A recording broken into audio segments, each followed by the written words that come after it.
We continue now at the top of Daf Pei Aleph Amud Aleph and Meseches Bava Metzia. This is Bava Metzia Daf 81a.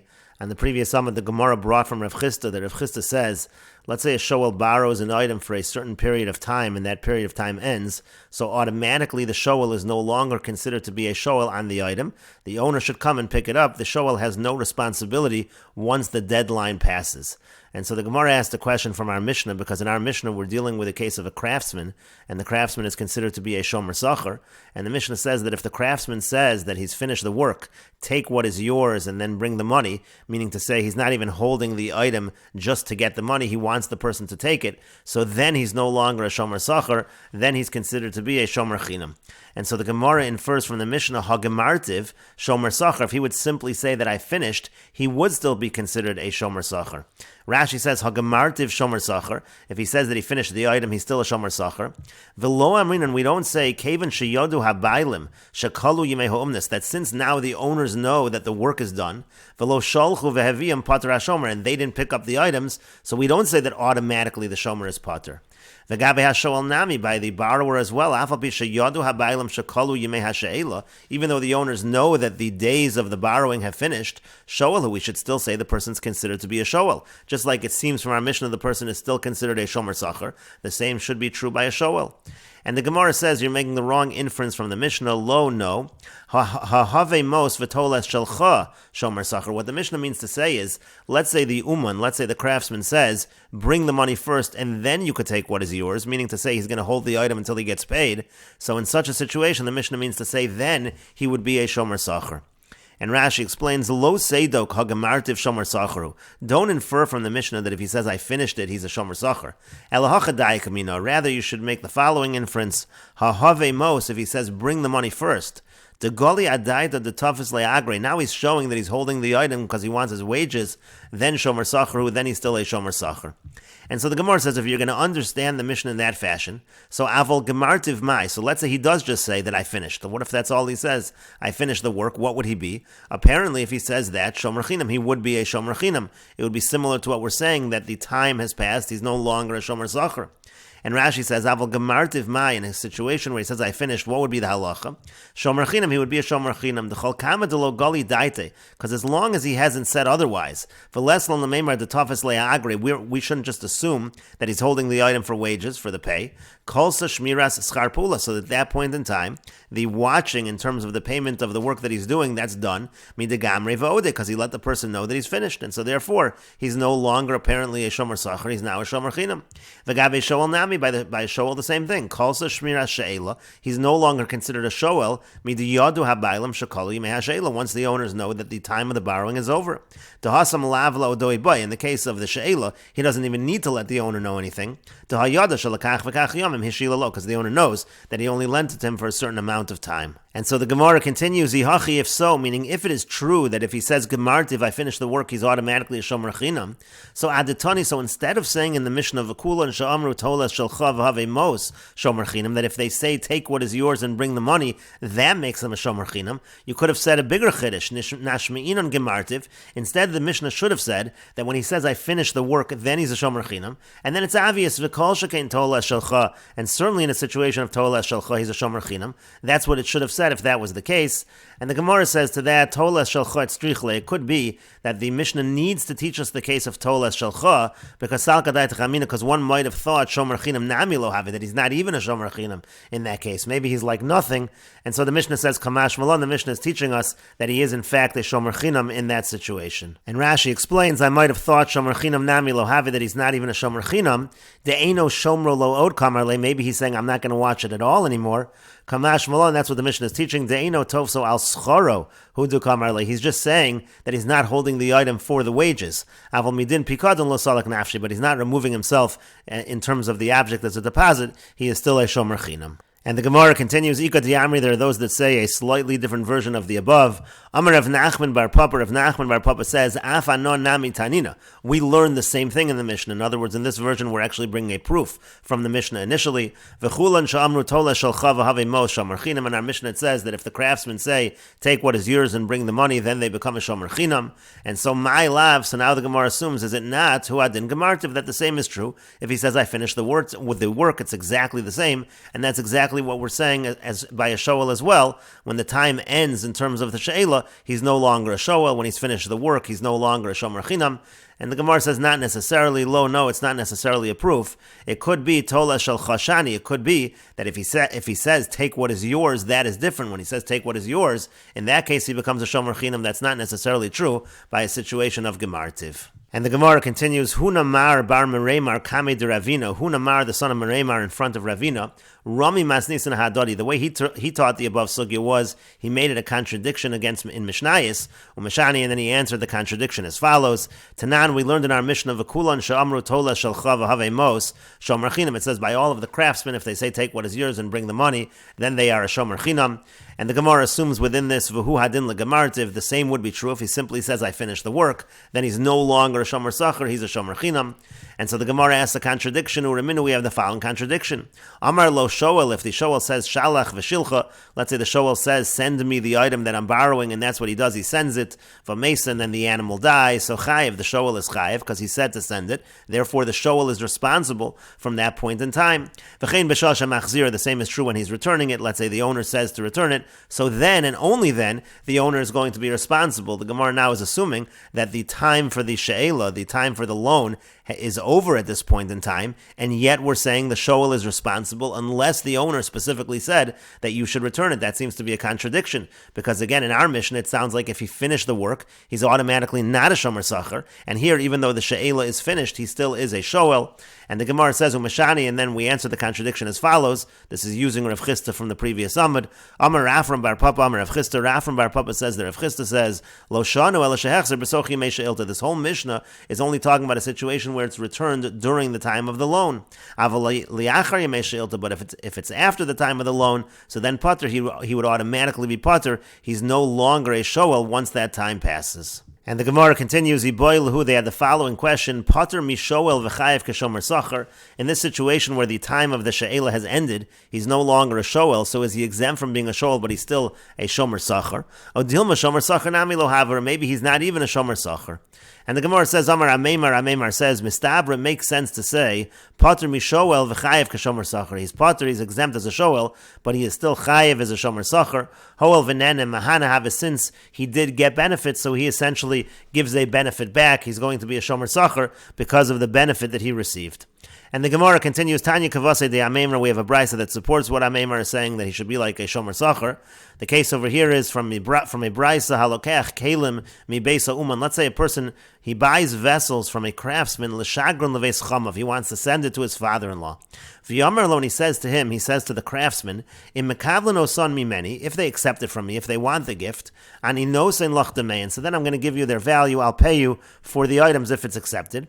V'im lavin, if not, ani nosen loch lefi tovas hanah shebehen, I'm going to at least pay you because I got a certain benefit, even though I'm returning the items to you, but I got a certain benefit that they saw that I wanted to give a gift, so I'll pay you for that benefit that I got. That's called the tovas hanah. And so the Brisa says, Vinensu, so let's say an onus happens. Now a shoel would be chayiv in an onus, but a shomer sacher would not be chayiv in an onus. So if an onus happens, Bahalicha chayiv b'chazera potter. If it happens on the way when the gifts are being brought to the father-in-law's house, so then at that point in time he's chayiv, he's considered like a shoel, like a borrower. When he's returning it, so he's potter, he's exempt from onsim, mipnei shu kanosei sacher, because he's only like a shomer sacher.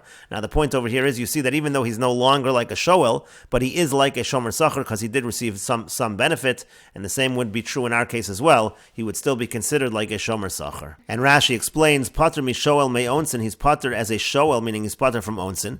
V'chayev kashomer sacher, but this shoel, who's the time of the she'el has ended, is he still going to be chayev like a shomer sacher? B'gneva v'yaveda, he'll be chayev in gneva v'yaveda, and that's what Ameimar said. Ameimar said he is chayev as a shomer sacher. Why? Hoel v'nene b'she'ela, because since he got benefit in terms of the fact that he borrowed the item, he got to use the item, so mahani lio saleh shomer sacher, that essentially is effective to make him a shomer sacher ad shetagia liyad habaylim, until it actually gets to the hands of the owners, until it's actually returned. L'shagron leves chamav, the case in the Brisa is he has these gifts that he wants to send to his father-in-law's house. Sivlonos la rusaso, these are gifts that he's sending to his betrothed. Kifi tovas hana, he says if the gifts are not accepted, I'm going to at least pay you the tovas hana, because I got a benefit that it looked like I wanted to give a gift. Sheyachziku li tovas shepekadatim b'sivlonos, they're going they're going to treat me well because I remembered or I wanted to give them gifts. So then it says it depends when the onus happens. If it happens on the way to the father-in-law's house, then he's chayiv. The whole of the kotzatz demeyan, because what he essentially did with the craftsman was he set a value. He said, I'm going to owe you this exact amount of money. And he did a meshicha. He took them for the purpose of buying them. It's considered bought. It's considered a purchase until it's known that it's not a purchase. Already on the way back, it's known that it's not a purchase. And Rashi continues, b'chazera potter, but on the return, he's going to be exempt me'onsin, he's going to be exempt from an onus, mimnei shuka no say sacher b'chazera, because he's considered to be like a shomer sacher on the return. V'lo kashoel, he's not considered to be a shoel. Umau nesius sacher, now what was the wages? Why is he a shomer sacher? Why is he considered like a paid watchman? Hoel v'nenen, because there was some hana, there was some benefit over there. Shenis bor behen, because he was praised from the fact that he was sending these. V'hainu kivasei de'amemer, that's the same as what Ameimar said. Di'afagav the yoiv lei, even though he's really paying the person for the benefit he got out of it, he's still considered a shomer sacher after he's no longer watching it as a bought item, because he did get benefit. And the same is certainly true when it comes to a loan. He's not giving anything for the loan, he got a certain benefit, and therefore even though the she'ela is over, that benefit still is effective to make him a shomer sacher. And the Gemara continues, there was a person who bought a donkey from his friend. He said to the seller, the buyer said to the seller, I'm taking the donkey to this particular place. If I'm able to sell it, good. But if not, I'm going to return the donkey to you. And so the case was, Azal v'lo is Davna. He went to that particular place. He wasn't able to sell the donkey. And on his way back, Isness, there was an accident. So the question is, should he be considered like a shower, like a borrower, he'd be responsible? Or should he be considered like a shomer sacher and he's not responsible? Now, we just said before that on the return, he's really like a shomer sacher. So Asal Akame de Rav Nachman, he came before Rav Nachman Chayve. Rav Nachman said he is responsible. He's considered to be like a shower, like a borrower. And so the Gemara says, Rabbi Nachman asked Rav Nachman the following question, what we just said above. Nensu b'halicha chayiv v'chazara potter. It says if there was an onus, on the way there he's chayiv, but on the way back he's potter. Mimnei shuka no say sacher, he's considered like a shomer sacher. And the same should be true over here, he should be considered like a shomer sacher. Why does Rav Nachman say that he's responsible?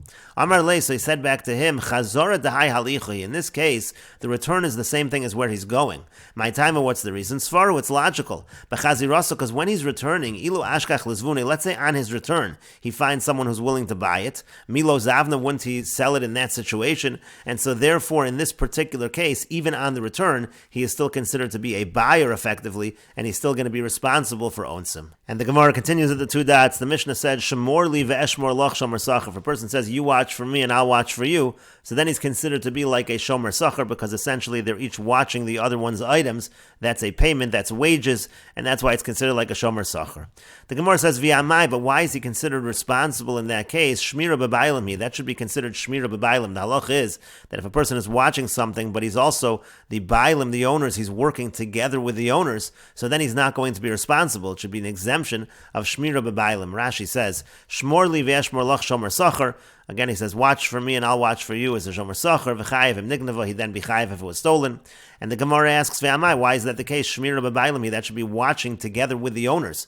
But olav shel chayfetz, that what it means is the owner of this item, shenignav, which was stolen, this item was stolen, b'melachto shel shomer haya, he was doing the work with the shomer. Shaf hu meshamer hayalo, because at the same time that this person was watching his item, he was watching the other person's item. He was working for the shomer essentially. Uchsivim ba'olav imo lo yishalim. It's written in the Torah, if the owner is with me, he doesn't pay. V'darshinun lekaman, we darshan later on, imo b'melachto, he's with him in his work. And so therefore over here, where he's essentially doing work for him as well, it should be a situation of shmira b'bailim. V'avagav de v'shoel ksiv. Now even though the pasuk of ba'olav imo lo yishalim is by a shoel, a borrower, here we're talking about a shomer sacher. Lekamon darshinan leinami akulu shomer b'perak hashoel. Later on we're going to say that it applies to all shomrim. That's what we're going to say later on in perak hashoel. So the Gemara therefore is saying this should be an issue of shmira b'bailim. And so the Gemara says, Amar Papa says, the Amar Le, you're going to have to say the Mishnah is talking where he says to him, Shemor li hayom, you watch for me today, ve'eshmor lach l'machar, and then I'll watch for you tomorrow. So therefore, since he did the watching today, and then the other person did it the next day, the owner was not with him. Rashi says, Vani eshmor lach lemachar, I'm going to watch it for you tomorrow. To lav b'malachto hash. And now when tomorrow comes, the owner is no longer working for him, and therefore in that situation you do not have the exemption of shmira b'bailim. And the Gemara continues, Tanu Rabban, the rabbis taught, Shmor li ve'eshmor lach, you watch for me and I'll watch for you. That's the same case we had above. Hashileni va'ashilcha, lend to me and I'll lend to you. Shmor li, you watch for me va'ashilcha, and then I'll lend to you. Hashileni, or you lend to me ve'eshmor lach, and then I'll watch for you. Kulon nasu shomer sachar zelazeh. In all of these cases, they're going to be a shomer sachar because essentially the person is being paid. Rashi explains, Hashileni va'ashalach, you lend to me and I'll lend to you. And Rashi says, Ein ze shoel is chayav b'onsin. This person is not considered to be a shoel, that he's chayav b'onsin, even though he says, lend it to me. It sounds like he's a shoel. He's not considered a shoel. She'ein kol hanashalo, because he doesn't get all of the benefit. A shoel is somebody who borrows and he essentially pays nothing for it. That's a shoel. That's not happening over here. Sha'af hu mashila, because he has to lend to him in order for him to be able to borrow. Therefore, in that situation, he's not considered to be a shoel. He's considered to be a shomer sachar. And the Gemara asks, as it did before, v'amai, but why? Why do we say over here that he's chayiv shmira b'bailim? We should say again, same question, it should be shmira b'bailim. He's watching, but the bailim, the owners, is essentially employed by him.